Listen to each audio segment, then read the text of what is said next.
এবার আপনাদের যদি কোনো জিজ্ঞাসা কিছু থাকে অবশ্যই আপনারা প্রশ্ন করতে পারেন, আমরা নিশ্চয়ই সেগুলোর উত্তর দেব।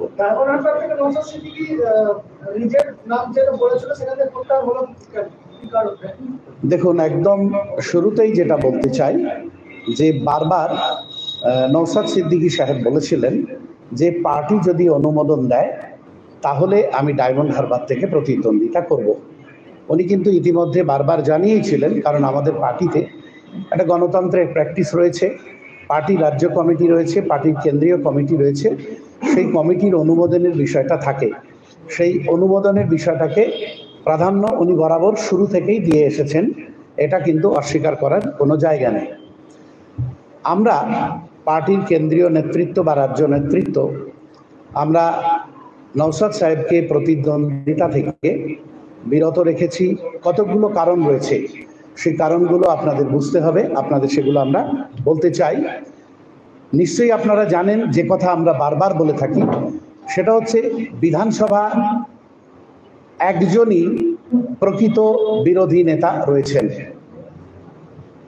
294 জন বিধায়কের মধ্যে একজনই প্রকৃত বিরোধী রয়েছে। তাকে যদি নির্বাচিত হওয়ার পর বিধানসভা ছেড়ে তাকে আমরা যদি লোকসভায় পাঠাই, তাহলে বিধানসভায় যে বিরোধী মুখ, একটা বিরোধী মুখ গোটা রাজ্যের মানুষের কার্যত প্রতিনিধিত্ব করছেন, সেই জায়গাটা কিন্তু বন্ধ হয়ে যাবে।